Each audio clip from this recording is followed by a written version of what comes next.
Okay, go. Okay, so Bjorn, thank you for being here and taking time for answer our question. Thank you for the invitation. Oh, my pleasure and pleasure of a teacher and student who will hear about you. So first, can you introduce yourself? My name is Bjorn Saw, or in Sweden, my full name is Bjorn. But since living in English-speaking countries, it was much easier to call me Bjorn. So I'm known. So my name is Bjorn Saw. I'm born in Sweden, and I started Aikido as an 11-year-old in Stockholm under Tomita Takei Sensei. Tomita Sensei was a student of Saito Sensei, and he came to Sweden in 1971, I think. And he quite quickly moved to Stockholm, where he opened the first Iwama Takemuso Aikido club in Stockholm, in Sweden, and I think in the whole of Scandinavia. And I had a friend in school that started Aikido, and I just went with him. And I thought that was great fun, wrestling on the mat with other kids. It was fantastic. And I never looked back. I thought it was fantastic. So as a kid, we practiced, I think, once a week or twice a week. But then when I was, I think when I was 14 or 15, I got my Sankyu. And in Sweden and in Scandinavia, we get our Hakama at third kyu. I think that is something Tomita with Saito Sensei agreed upon, that they should award Hakama before Shodan, before black belt. And so by 15, I had my Hakama, and I started joining the adult class when I was 15. And then I could practice a lot, because I think Tomita Sensei had practices every day in Stockholm. I was living in the suburbs south of Stockholm, so I had quite a commute with bus and a subway to go there, but I loved it. It was fantastic. And by that time, my friend had already stopped, so I was kind of the last one from the kids group. And you know how kids are. Yeah. We have big kids groups, but not many continue till they're adults. So I think I was the only one from the kids group that continued. And practice with Tomita, and Tomita for me was fantastic. He was a wonderful teacher. He was never as big as Saito Sensei. Saito Sensei was quite a strong big man, and Tomita was much more smaller and quicker and faster, and of course much younger. But he had been Uchi Dechi with Saito Sensei in Iwama before he was sent to Sweden, and he actually received his fourth dan from O-sensei before O-sensei died in '69. And the present dojo-cho, or the present main teacher in Iwama today, Inagaki Sensei, they were Uchi Dechi together back in, I think, 1968, something like that. And I trained with him in Stockholm, and we had a fantastic club, a lovely club, but it was purely Iwama, Saito Sensei Aikido. We didn't mix really with anybody else. We didn't mix with the Aikikai clubs. It was a big divide. Why not? Because of the divide. Okay. Or it traditionally, Saito Sensei were not that happy about Aikikai, even though Saito Sensei were always grading his students' Aikikai ranks. That was never his loyalty to O-sensei was always there. Iwama and the Aiki Jinja were always the property of the Ueshiba family. So, and the only piece that was Saito Sensei was the corner of that land that O-sensei had given him, which became his where he lived, and he moved in when he got married and became O-sensei's attendant. But Saito Sensei was never very happy about the politics or the Aikido in Hombu Dojo. So it was always a little bit, always a bit tough there. As a kid, I did not understand this. So, but I was lucky just to have Tomita Sensei as my teacher. And the few times that we saw the Aikikai people was when Saito Sensei would visit Sweden for seminars. Then in the early days, the Aikikai clubs would come because they also had an Aikikai teacher from Hombu Dojo called Ichimura Sensei. About the same age as Tomita Sensei, about the same grade, but he took care of the Aikikai side in Sweden and in Finland. He was the Aikikai teacher there. And then I think because Tomita Sensei, of course, when I grew up and I was a teenager in the club and I was training quite a lot, he said, you should go and see my teacher in Japan. So I got the recommendation from Tomita Sensei to visit Iwama. And the first time I went to Iwama was in 1987. I went to visit in the springtime. Was the first time I came to Iwama. And I met Saito Sensei. And when you went to Iwama for the first time, who were Uchi Dechi, and who more Japanese, more Western? Well, every time I went 4 times over a period of 6 years. Most of the Uchi Dechi were always, the majority was Westerners. There was 1, 2, 3, or 4 odd Japanese students. But when I arrived in 1987, Patricia Hendricks of Aikido of San Leandro in California, that you might know, she was the head senpai. She was the head Uchi Dechi senpai at the time, and she's the first one I met. Because I came with a train from Tokyo, and I walked to the dojo, and I walked in through the gates, and they were having some training outside. I think it was morning time, so they were training outside, and I walked in, and Pat Hendricks came running up to me and said, "No, you can't come in here. Stop." She said, and I said, no. I'm expected. I'm gonna live here. I'm gonna be Uchi Dechi. Uchi Dechi meaning apprentice, live-in student. Yeah. Okay, and but also at the time, I think the first time when you came, Philippe Guarino Sensei I believe he was there when I arrived also. Okay. And also Italian man Giorgio Oscari. Mm-hmm. And then there was a team. There was like a group of Swedish people from Norrköping Aikido Club. Okay. That I know quite well now. I think there were 4 of them. And there's not. Yep.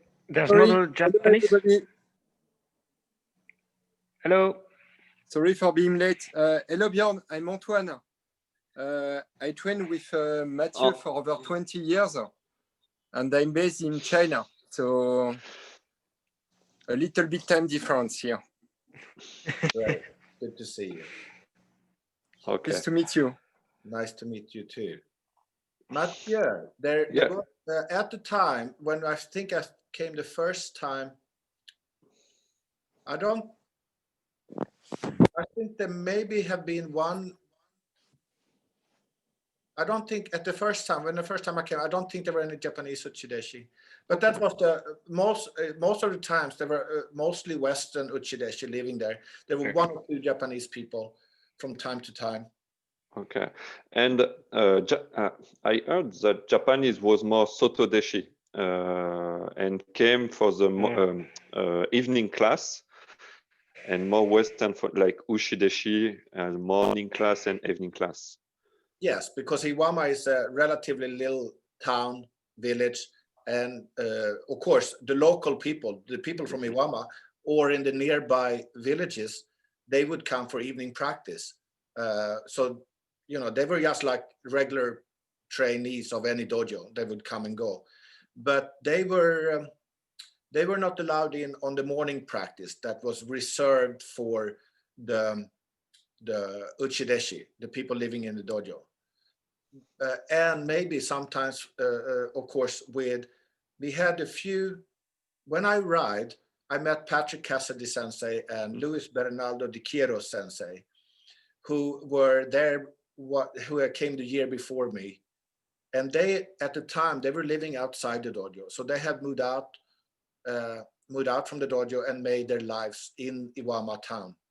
They were allowed to come too.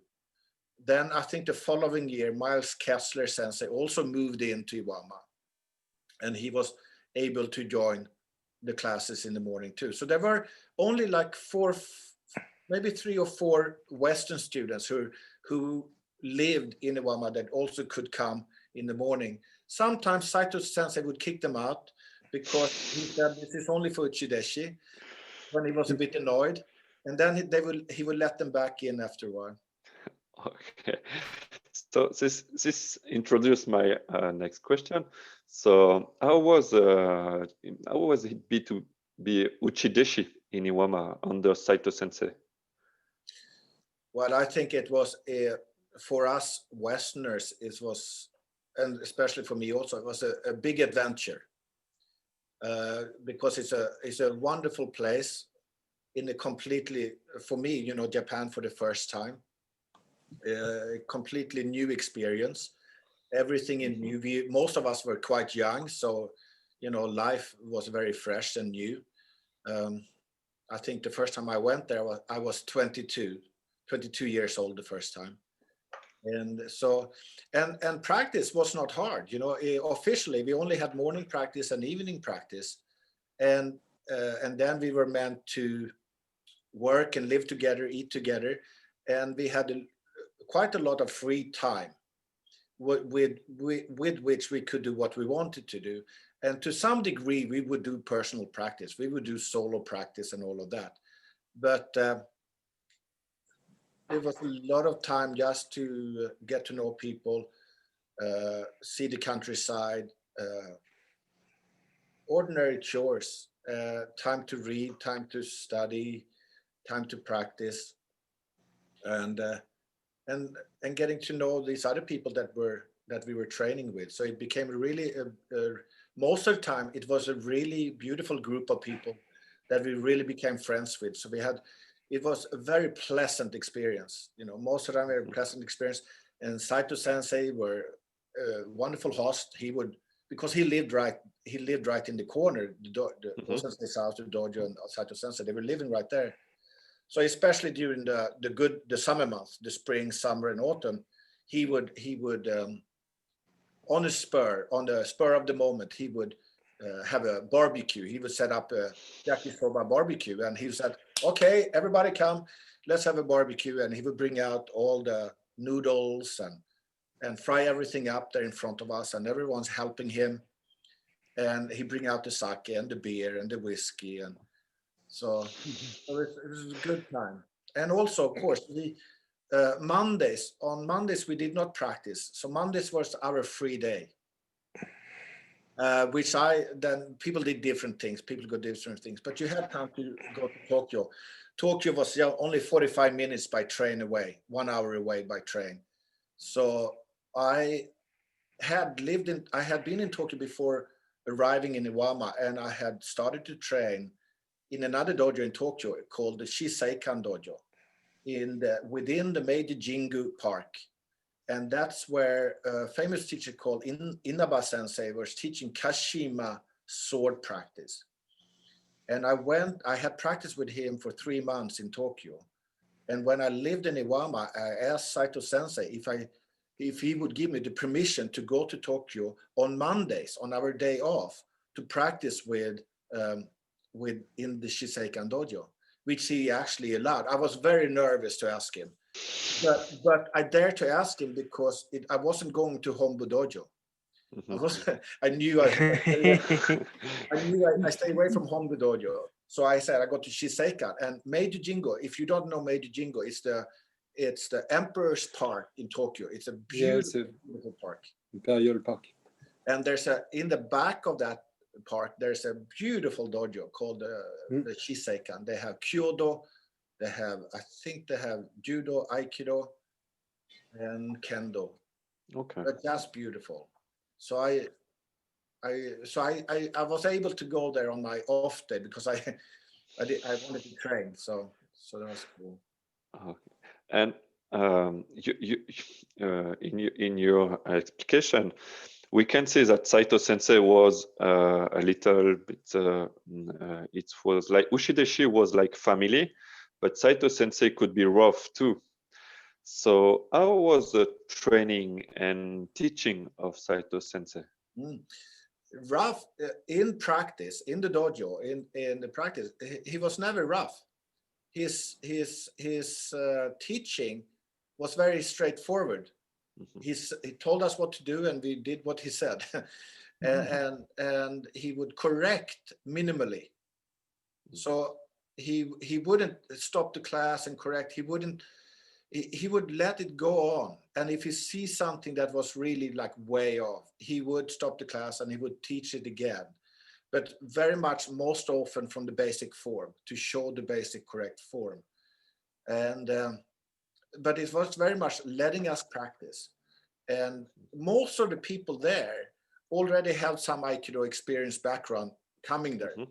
Some people were complete beginners, but most of us had already some experience.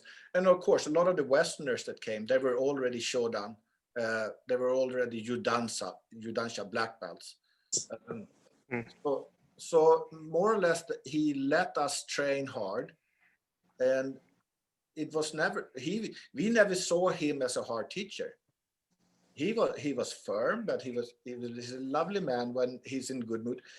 Now Uchi Dechi, we would have to be attentive and disciplined, because during the daytime he could show up at any time and have it work for us, cleaning the jinja, doing some odd job here and there, and also be attentive to him when, for example, when he's through a party with barbecue.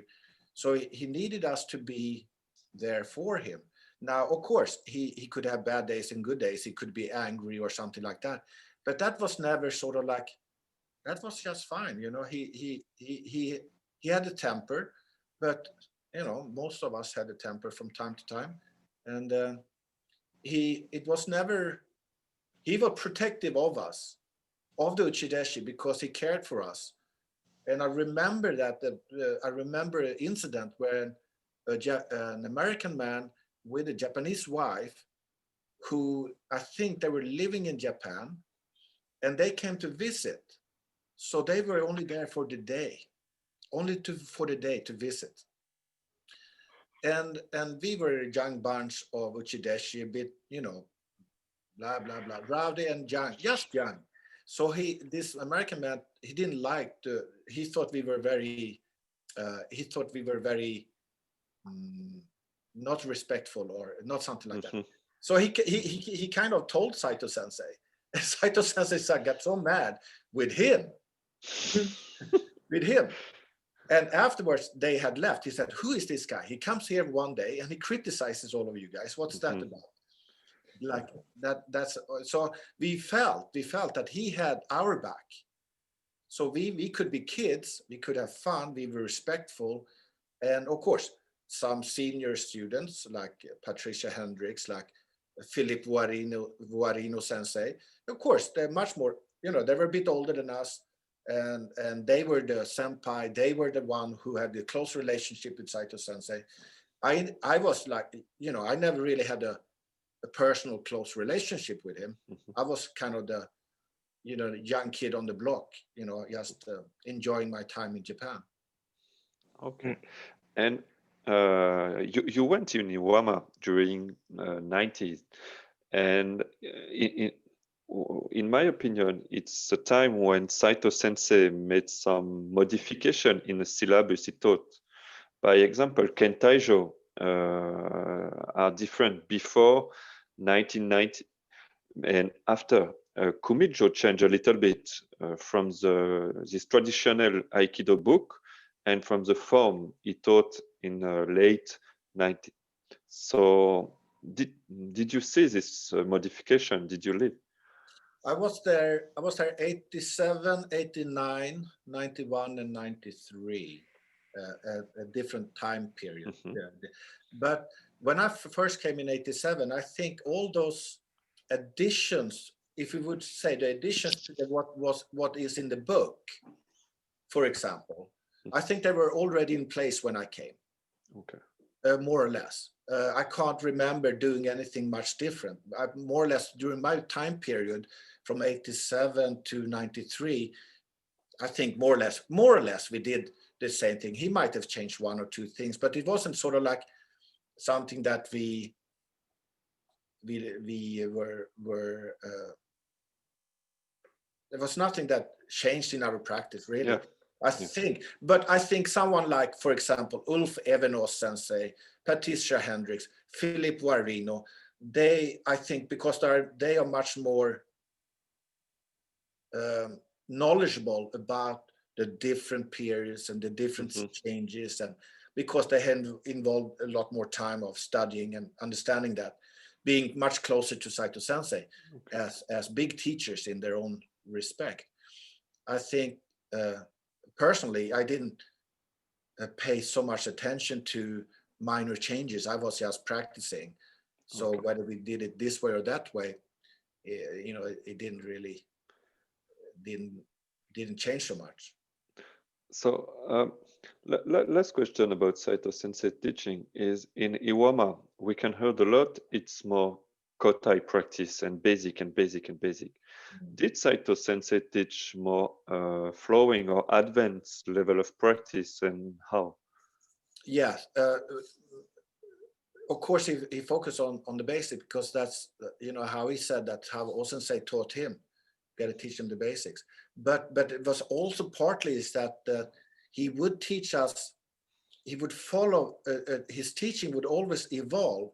So he would follow a line, and so as we practice from day to day, from week to week, we would develop something. We would go from one part to something else, and it would become bigger and bigger. But then a new person would walk in the dojo. So someone arrives. So then he goes back to then he goes back to number one. So he starts again. so because a lot of Get out. a lot of people were coming, ongoingly. So he was always very dedicated to the people that knew the least. So he was helping the beginners more than the advanced, because he thought, well, the advanced have to pick it up anyway. We have to be able to pick it up ourselves. But what I appreciate when I took uke from him, when I grabbed him and I touched him, it is that in his kihon, in his kotai, you felt the aiki, you felt the avasa, you felt the kinonagare in kotai, because of the sensitivity and the ability to blend. That blending is not depending on speed. That blending is depending on the quality of the engagement, the quality of your attention, and it comes from and just the grab. It comes from years and years and years and years and years of feeling this, So when you grabbed him, you were taken. You grabbed him, you were taken. It could be still. It could be hardly any movement, but you're taken. So my biggest learning was to learn this point of avasa. The kihon, the kotai, is learning the form. For me, it's learning the 1, 2, 3, 4, learning how to do it. Then the avasa, the blending, which exists in kotai, but the avasa was that point of blending. And that for me, and then if you get that right, kinogari is easy. But if you get the avasa, if you get that quality, and that only comes from years and years and years of practicing, I think this year. And I think the good thing with Iwama strong grip is that you learn how to blend from static, from kotai. You learn to blend from hard. And you have to, because if you don't get that from the beginning, and you learn to blend only in flowing, if you only learn in blending flowing and somebody gets you, you're going to freak out, because you're not used to it. You're not used to someone holding you or grabbing you. So you need that, I think you need that strong kotai basic kihon grip in order to stabilize the body, connect the body, and understand what it means. Yeah. Okay, so Yes, has yes, someone have question? Mathieu, just to say, Saito Yes. Saito Sensei would show kinonagare, he would show flowing, but that would be, so we would train kota, we would train kihon, and many times it would lead into a flowing exercise. It would lead, so we would do shomenuchi ikkyo. So he would show it in basic form, but when we practice it, we would practice it in flowing, in kinonagara. So he showed basic, so the beginners would do it, okay, because, you know, we all practice together, beginners and the most advanced. So Inagaki Sensei, who was at the time on the mat with us, practicing as a student, he would be on the top right-hand side, together with the first white belt teenage Japanese kid who doesn't know left from right. So we would be all mixed together. And so, of course, one person would do it very basic and training with the senpai. We would go full out in training. He showed basic, but we go full out. It would be full on force, full on speed. Bang, yeah, bang, bang. So, so that would be the Kihon, the Avasa, the Kinonagare all in one. Because, of course, the dojo is small, and the dojo most of the time, except for winter time, was usually quite crowded because all the people would come in. So we didn't have a lot of space. So we had to make the technique work right here. And so before we move to now your own research and your own practice after Iwama time, do you have some question, Antoine, Léon, Thomas? Yes, you mentioned Saito Sensei was used to teach basic forms. Have you ever seen him in a spur of the moment to practice to the full extent of his knowledge, a pure form, a free form of Aikido, up to his level, not to students? Are you Demonstrate. Him embodies his own Aikido, because the teaching part, you said he emphasized a lot on the Kion, on the newcomers, but did you see him just enjoy and practice freely with higher level students? How was it like?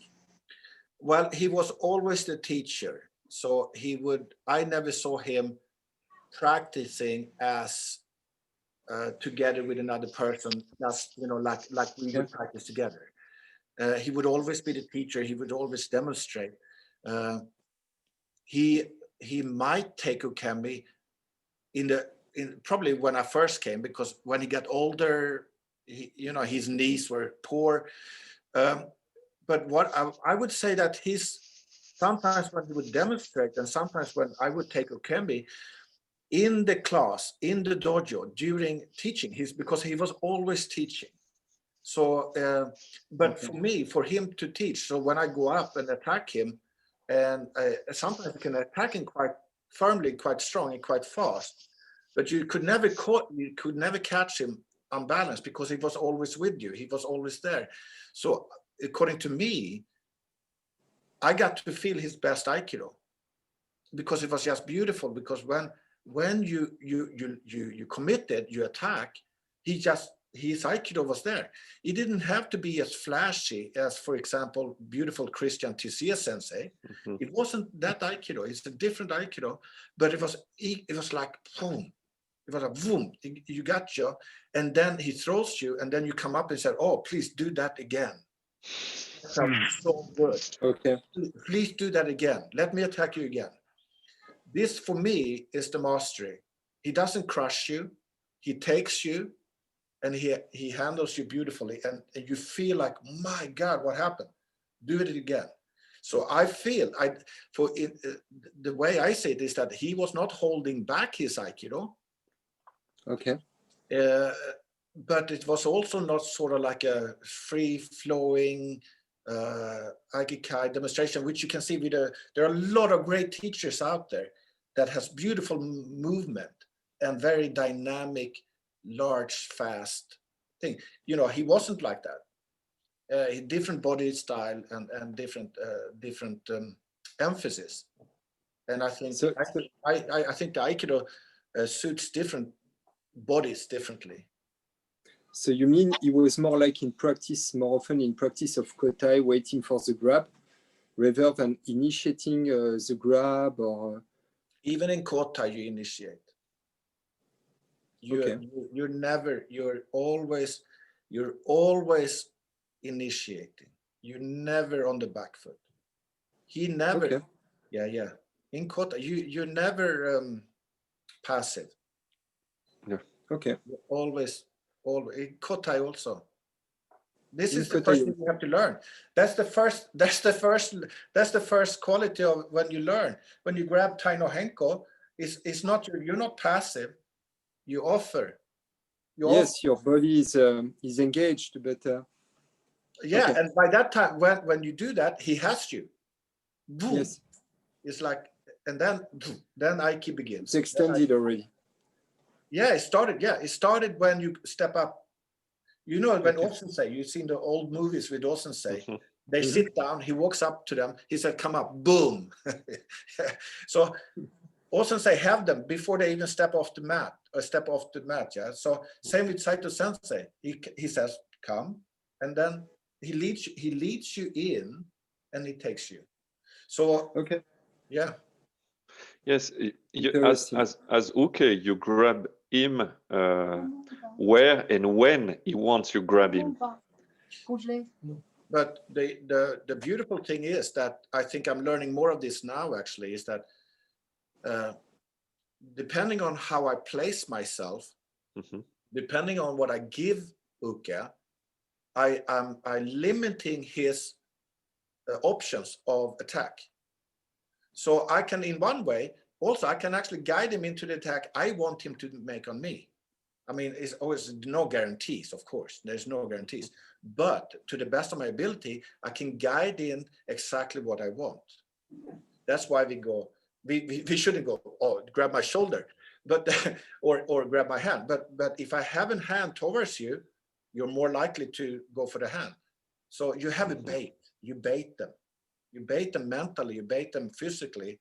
You place yourself correctly, and you have the perfect distance. It's no guarantee that is something we work. And this is interesting. It introduced my next point. So after going to Iwama and being Uchi Dechi, you keep practicing Aikido. We're now in 2020. And so did you had something in your practice? Did you had something in your research? What are your research now? And what are you focusing now? More just on the form, Iwama form, or are you looking for more philosophy in Aikido? Are you looking for more energy, chi, ki, whatever? I think when I left Iwama in '93, last time when I left us practicing there, then I think I have spent, when I went back to Sweden and then later I came to England, I started to teach. I started to teach the Takemuso Aikido. And then I followed very much what I learned, not only in Iwama, but also what Tomita Sensei had taught me in Sweden. Which was part and part the same thing. Tomita Sensei was doing Iwama Aikido. So I just continued teaching in the way I've been taught. The warm-ups, the Tai no Henko, the Morote Dori Kokyo, I followed like that. And for 10, 15 years, that is how I was learning. Because I thought only especially when I started teaching in England in 2002, that's really when I started learning a lot about my own Aikido through teaching. That was very beneficial. So at that time, I didn't add anything. I was working on what I had learned. And I was working, I was learning from teaching to meet all the different people coming to grab me and trying to understand how it worked really. beyond my Uchi Dechi days, where we just worked hard, young and strong, and learning it. So now it was more like becoming more and more sensitive, to different ukes.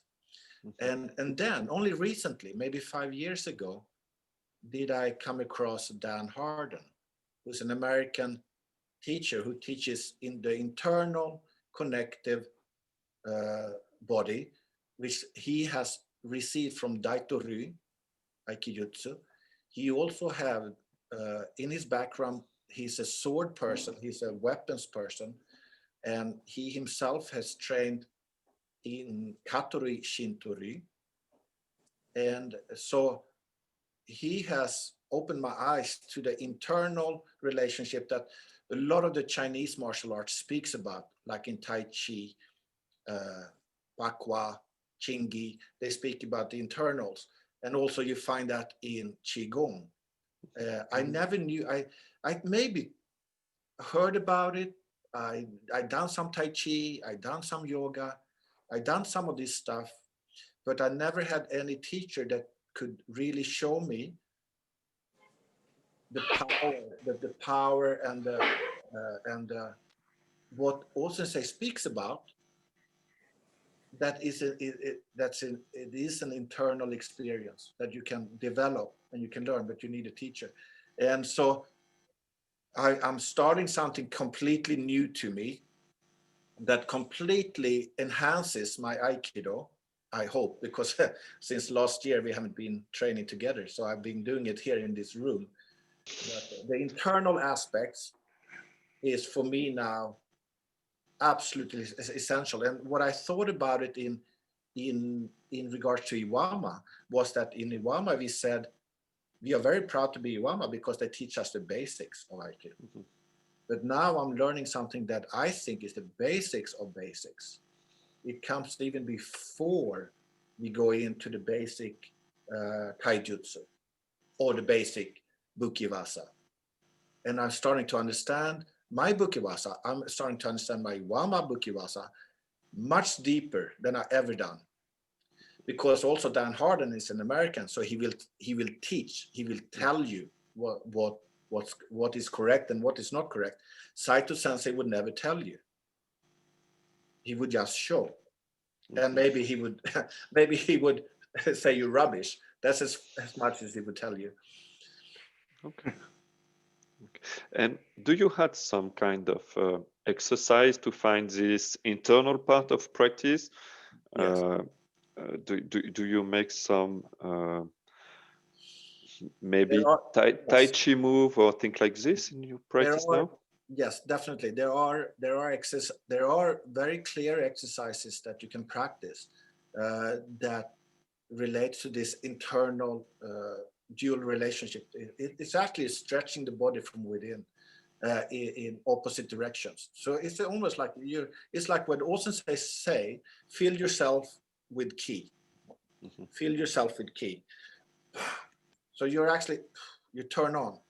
And by that, your whole body goes into kind of a little bit of really it's quite natural, but there's, which I haven't understood the principle of, there's something that we do naturally, but there's something that you can train and become really good at. And when I feel someone like Dan Harden, or I only felt him really, it's quite amazing to see the control and the skill and the power that is inherent in that. That's fantastic. So there are practices to be done. There are actually, when you get into those practices, you realize they are not that different from much of the Aikido movement that we have. Mm-hmm. Because all that exercise that we have, the Kokyu extension, the heaven-earth movement, all these principles are inherent in Takemuso Aikido. So it's almost like I'm getting the inner, I'm being taught about the inner workings of what I've been doing all along. Mm-hmm. So it's sort of like I'm getting, So what I'm trying to do is I'm not trying to do what Dan Harden is doing. I'm just trying to inform my Aikido, because my Aikido is what I love to do, and it's different from the next person's Aikido. Okay, so it's interesting because I talk with a lot of Uchi Dechi from Saito Sensei or from Iwama, and in my opinion, everyone can do the form quite exactly the same. Basic Shomenuchi Ikkyo, basic Shihonage, because Saito Sensei, as you said, teach to everyone the same pattern, the same movement. But with time, each one had something in the practice, and internal practice or different Buki or something else. So what are your thoughts about Iwama practice and in the world now? Well, I don't know. I know some of the players, like the old, but I actually haven't kept up with their evolution, with their progress. It's like I know Philippe Voarino Sensei from the Iwama days, but of course I haven't really kept in touch. I went to see him once, but I haven't really kept up to his development of his Aikido. Patricia Hendricks, her Aikido is quite clear. You can see it on YouTube whenever you want to. Ulf Evenå Sensei from Sweden.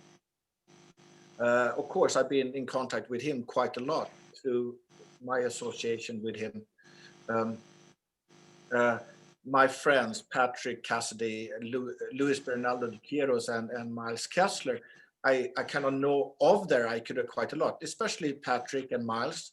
I have had less contact or no contact with Luis, but and they have developed quite differently. But I would say that some teachers are more they are more true to the teachings of Saito Sensei, in the sense of preserving the way to teach and the katas and the form according to how Saito Sensei more or less did it. Of course, it changes a little bit depending on your body and your dynamics yourself as a person. But Luis Bernaldo de Quiros is very true to the form and has developed within the form beautifully, I find. Patrick Cassidy has, because of his personality, has changed quite a lot, but he still doesn't diverge from the basic form. Miles Kessler is true to the form, but has moved a lot into the flowing engagement. So I think all of us that has a substantial background with Iwama, because there are some teachers that do not have that deep background with Iwama. But let's say the people that have a substantial background in Iwama, they more or less they don't give up on the basics. They don't give up on the basic form. So. And this is what I think it's interesting, because once you train the basic, you have it for all your life of Aikido. Maybe you can work at higher level, flowing or having your own research, but basic as a basic. And when you're lost, I think it's what Saito Sensei said in one of his books, to say, when you're lost, go back to basic. Yeah, always. Yeah. And I think this is one of the most powerful tools in Iwama practice. It's you have the basic to go back if you need it. And don't lost it. Yeah, and go back. This happens for me. That happens on a daily basis. It's like, so when you practice and you kind of start losing it when you start going too fast or you start going too wild, and you close it down a little bit, you go back to basic. Because I tell my students, like, don't correct your kinonagari, correct your kihon. Yeah. Correct your basic form, but then practice kihon. And when you lose it, then practice kinonagari, but when you lose it in kinonagari, find the mistake in the kihon, find the correction in the kihon, and then drift and then move into the flowing. but it's difficult to correct the flowing because you usually find the fault in the kihon. You find the mistake in the kihon, in the avance.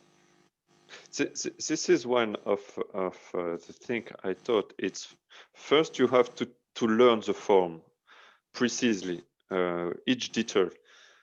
And when you do flowing or kinonagare or blending technique, you don't have to think about the form. Your body have to express the form during the blending and kinonagare. I don't really agree. I see it differently. I think because I do think that if, like many people did who came to Iwama, because Iwama was much less movable than, let's say, Aikikai. So it appealed to a lot of strong guys that didn't like to move or could not move.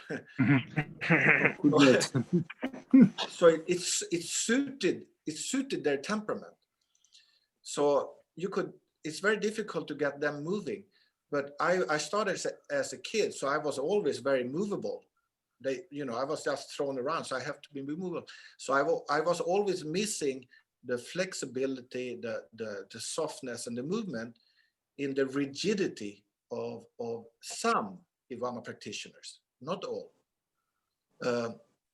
Personally, I wanted to have a firm, strong base, but I didn't want to lose my agility. I didn't want to lose flexibility or flow. But I realized that in order to, and most people mistake that. They think if they do enough kihon, they will know how to do kinonagare. That's not true at all. They can't, because they're used to 1, 2, 3. So you got to practice. And of course, it's a difficult balance because you do need to practice a lot of kihon, but you also need to practice kinonagare because your body got to get used to it. But your body got to get used to the flow. So you got to go back and forth. And not to mix them up. You got to do both. You got to do back and forth, and realize kihon is not the speeded up version. Kinonagare is not the speeded up version of kihon. It's different. Yep. You change. When you go from kihon to kinonagare, you change. You have to move differently. You have to apprehend differently. You cut corners. You have to blend. You have to be earlier. You have to do different things. But the basic understanding of kinonagare, you can feel in kihon. You can feel it in static. But you have, in order to be able to move, you got to practice movement. You got to practice movement. Okay. Yeah. Some questions? Yes. How are you? I know right now in Europe is about confinement, and you haven't teach for a long time. But how is daily basis training in your dojo normally? What do you teach? Well, I used to teach in London before isolation and lockdown, and when we were doing 6 days a week, and then we were doing. I was teaching 7 days a week for a period, and then I was teaching 6 days a week, and then we were teaching 4 days a week, and then lockdown happened, and we stopped teaching. There's no teaching going in the dojos now in England. We are not in the dojo. Nothing. So I'm teaching here. Online. Online. In my home. Okay. And before the lockdown, what did you emphasize on when you were teaching? Did you preserve the kihon that you learned from Saito Sensei, or did you add your own approach and do more focus on the kihon than kinonagare and the other things?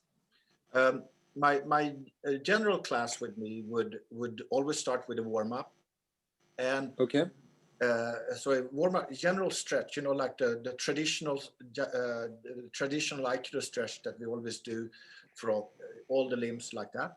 But the more I learn about the internal relationship, I'm trying to bring a lot more of that into the initial warm up. So it becomes less aerobic and it becomes more internal. So it fits us older guys better. We like that better. The young ones, they go, "What are you doing? Get moving." So I have to balance it a bit. So I have to do a little bit good stretching, dynamic stretching, yoga stretching. I like that myself. I love it, the whole thing. But I'm actually going more still in order to be able to focus on the internal connection, connecting the body before we practice. But then I start to practice exactly like in Iwama, Tai no Henko, Morote Dori Kokyuho, Shomenuchi Ikkyo, you know, bam, bam, bam, just like that, from the basic, from Kion. Okay. Yeah, and then, but I always teach it in Kion Avasa, Kinonagare, because I want us to get experience from the start, from the basic beginner also, that they have to learn the strong Kion, but they also have to learn the Avasa, which is coming together, and they have to learn the flow in Kinonagare. So I always introduce that. And then I always end with Swarivasa Kokyuho, always. And Okay. do you still teach Suwa Hiwaza practice or Anmihantachi Hiwaza? And did you do a lot in Iwama? Well, we always finish with Swarivasa Kokyuho, always. And I did that in Sweden before with Tomita Sensei as well. So we always start with Tai no Henko, Morote Dori Kokyuho, and Swarivasa Kokyuho in the end. Always, always. In Sweden, in Japan, here, we do the same thing all the time. Now, the understanding of that, of course, has evolved. So, so my Tai no Henko and my Morote Dori Kokyuho, hopefully, is much more deeper now than it ever was. And Swarivasa, we do Swarivasa training, and we did in Iwama. We did Hami Handachi, of course, because I teach in London. When I teach, it's an hour and a half, and in Japan, Saito Sensei would only teach 1 hour. So of course, when Saito Sensei would come into the dojo, we did not do any warm-ups. That's why we were in the dojo earlier. So we were all meant to do the warm-ups ourselves. He would come in and he would bow in and he would do Tai no Henko from Kotai, from basic. That's every day, non-different. Then Morote Dori Kokyo, same every day, and Swarivasa Kokyo. So yes, we do it, but of course, there's so much to teach. So we have to, so it, you know, it becomes a smaller part. There's so much to teach. So of course, it's the same way in Japan. If one is following a theme over a week or over 2 weeks, one has time to develop it. But same. Bjorn, Yeah. It's interesting what you said about Saito Sensei coming in the dojo and then starting Tai no Henka. Does it mean he didn't do warm-up before the class? Or does it mean the Tai no Henka was a warm-up for him? Yeah, he didn't, well, he was relative, when I first came in 87, he was in good form. Physically, he was, I think, top form. But because he didn't practice, he was only teaching. So he showed the technique, he practiced the technique, and then he would just stand back. And everybody practiced. So he would not participate in the practice. So he wasn't, and so in one way, because in one way of this practice of understanding internal body, of internal connection, is that boom, you're already connected. That's all you need. That's the warm-up you need. Okay, I'm here. I think he was completely happy to be that, because he, you know, he's been practicing all his life. So now he was just happy to teach, and his body was ready. Oh, of course, he could not bend and stretch like we did, but you know. Yeah, and I've been practicing yoga now for a year and a half, and I do enjoy it. My question is rather, what connection do you see between yoga and Aikido? How do they blend? Have you found a link? That's what I mean. Good. That's good. Yoga asanas can be done in 2 different ways, if not more. Or they can do, within the yoga traditions, you have the dynamic yoga, you have the prolonged stretches, the quiet stretches. What I'm learning now from the internal practice, from Daitori and from Chinese arts, is that yoga means the coming together of the opposites. Yeah. So we are talking about the opposite, the heaven and earth, an opposite. We are talking about yin and yang and how to connect that stretch through the body in a elastic connected way that has buoyancy to it, that has elasticity through it. Now, if you do yoga where you are passive, just stretching, that's different. That really doesn't have anything to do with the martial practice of Aikido or the Chinese arts. It's a good practice because you are stretching and relieving tension in the body. It's good, yeah. But if you want to do your yoga, as I understanding it, and believe me, I'm just a beginner at this, so there are many good teachers that know more about this. But the understanding I have is that if you want to do yoga to fit your Aikido, your yoga has to have the dynamic stretch in your body of opposites. That means you never leave your body in a completely stretched out manner. You want to retain ability to move from center. So you never go full out. Yeah. So in that sense, you're actually learning to connect your body. So when your body is connected, then the whole body is moving as one. But then you want to take out the gaps in between. So you're kind of stretched here, and then you relax, and then you stretch here. No, so then in Aikido, as I see it, you are connected, and as you move from one motion to the other, you don't lose the connection. You take out the slack. You take out the slack in the body, and you keep the slack. You keep the slack out. You don't lose and then go back into it. You keep, and that takes a lot of that. It's like that's tiring. It's tiring from the head because you're like that until it becomes part of your body. Yeah. I'm listening to you, and I thought, do you think Saito Sensei give you the Kion, the basics techniques of Aikido as a gymnastic, and after it's at you to find the Aikido with your experience, with your environment, to adapt this exercise to yourself, to find the Aikido.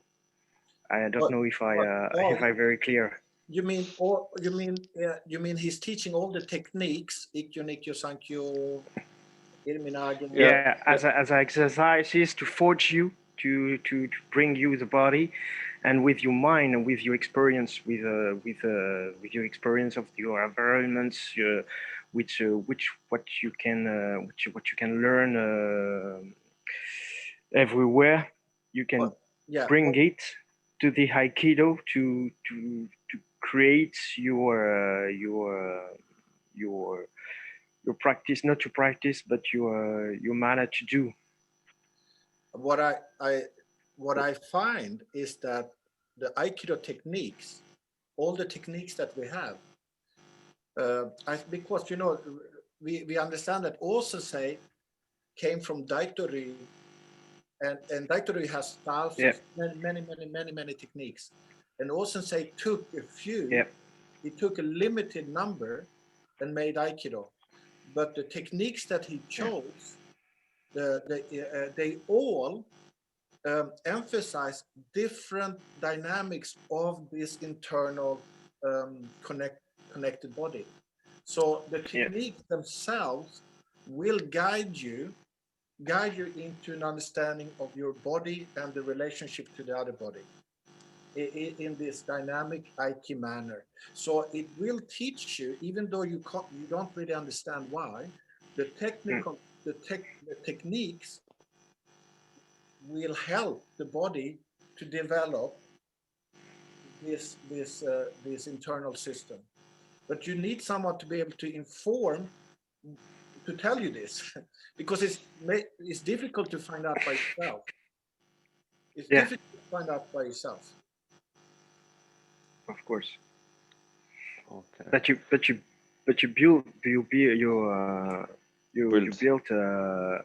built sorry for my English. You built a body with the exercises of Kion that give you Saito Sensei, and as we said before, they don't teach you the high level of this practice. No, I don't know. And No. He's Saito Sensei, because he's so good. When he's teaching you Yeah. Taino Henko, that's high level. That's you feel it. Okay. You grab him, you feel it. It's fantastic. So that's why I love Taino Henko. That's why I never grow tired. That's why it's never boring.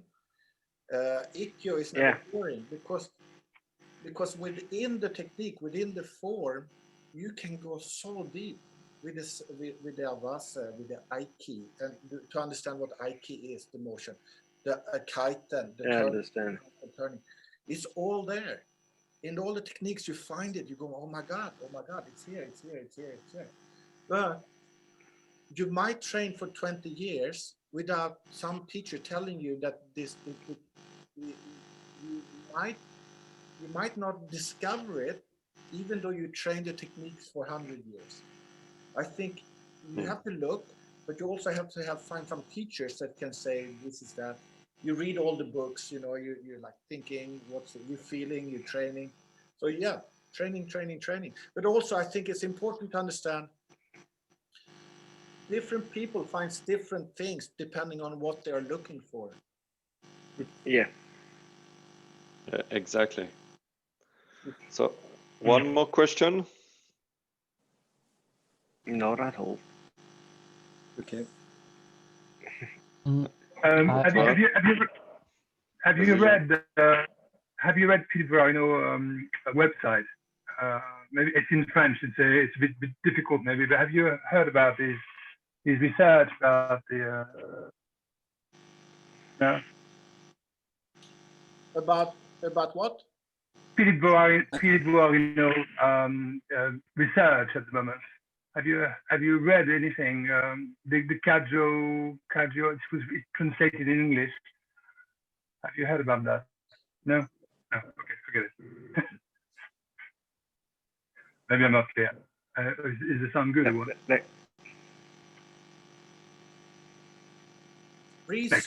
Research of Aikido.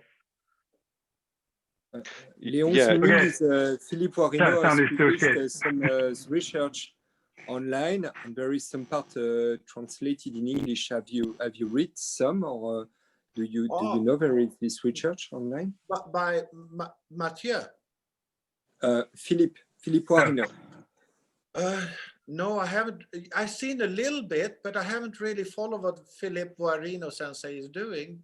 But but I think my research I think it's a little bit different from what I'm interested in. It's a little bit different from looking at the tech.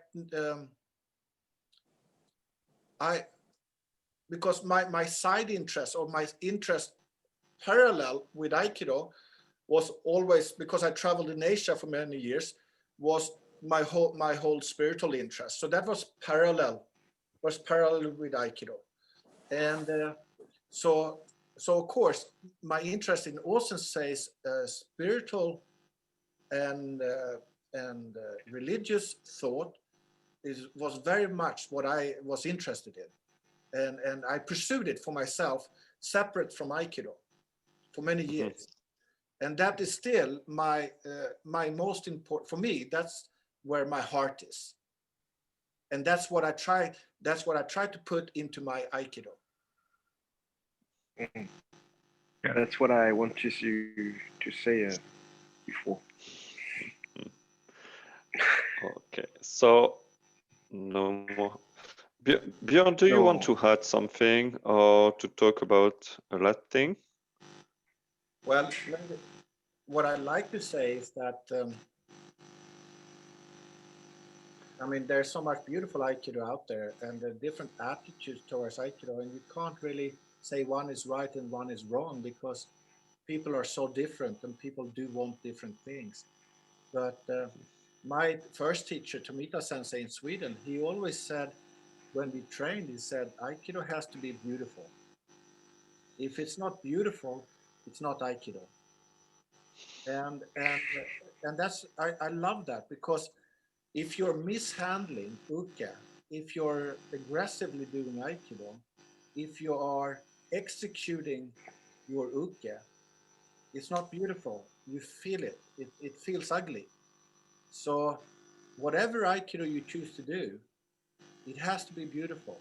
That means the relationship with uke has to be beautiful. It's no good if you're beautiful and uke ends up bloody. so and that's when I trained with Saito Sensei, that's what he made me feel. So you train with someone who's very good. So when I take uke from Christian Tissier Sensei, it's wonderful. I was like, wow, this is fantastic. When I took uke from Endo Sensei, it was like, whoa, this is fantastic. That's the feeling I want to be able to give to my students. I don't want to feel them, because sometimes, you train with somebody and you train with some big teacher and they throw you and you think you're dead. You die and you think, oh my God, I don't want to go close to him anymore. So that's where I make the distinctions. How does uke feel after he's been handled? But more than that, my Aikido, that I think is the first, that's what we all should have from the beginning. Be able to treat uke, deal with uke effectively but beautifully. But then when we come higher, what we want to do is to blend, so that both parties become actively involved in uke-nage relationship. Not just me demonstrating on uke, but there's a relationship going on that becomes one, which is absolutely beautiful, give and take uke-nage. And that then we start speaking about the spiritual realization of unity, of a one thing going on. And that is, for me, the most beautiful thing. And what I'm trying to do now as well is not Aikido is the physical representation of coming together. While I think all spiritual learning and all spiritual expression, when we dialogue with each other, is about learning how to speak with each other, how to communicate with each other in a non-confrontational way, just like Aikido should be in the physical manifestation in Aikido. And so for me, Aikido is never martial in that sense, but it's a practice to learn how to be together in a beautiful way. Okay. Oh, thank you for this word. So I have many more questions, but maybe we can just have another call in the future if you want. And because I thought about a lot of things you said in this call and in the last one. But first, thank you for your time, because it was really interesting to discover your own life in Iwama and everything you did after, and how you use Iwama practice to now have your own research and your own practice and teach it, and really hope teach it again in a real life dojo, a lot of students really soon. Yeah, I will visit. And so I really appreciate you take time, because we never went to Iwama, we never know this time and this practice. Our teacher, Philippe Warino, and we met some people who went to Iwama, but it's really interesting to learn from different point of view. And for me, most of all, it's interesting to learn how people use it now, 20 years after Saito Sensei's death, and how to keep it alive, but how to do it his own practice, not just a copy of. So thank you for your time, really appreciate. And not yet. Can I just say that also though, because I went to Iwama 4 years ago with my students, and Iwama is a wonderful place, and Osensei's dojo still, Osensei's dojo and his place there is still very much alive. It's very beautiful. You feel it's Osensei's place. So even though Saito Sensei is not there, and the practice is different from his time, I would recommend anyone to visit, because it's just to see his dojo, or even to practice it in his dojo, will give you a much deeper understanding of Iwama. Oh, It's, Leon nice is place to said visit. he will pay a visit to Iwama. Thank you, Leon. Not to Iwama, to London. Thank you so much. Vas-y, attends, I'll take my agenda. Je prends mon agenda. It's a nice place When? to go when he's open to go to Japan. Okay. As soon as we can practice again, I'll pay a visit to your dojo if you agree. Yes, welcome. Mathieu? It's quite far away. Yeah, I'll make it.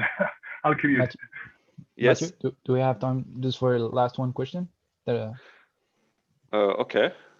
I was just wondering. I'm sorry, I was a bit late today, 10 minutes late. So maybe you already said that, but I was wondering, how was the teaching there with language? Do you speak Japanese now, or back then did you speak already Japanese, or No, how was it?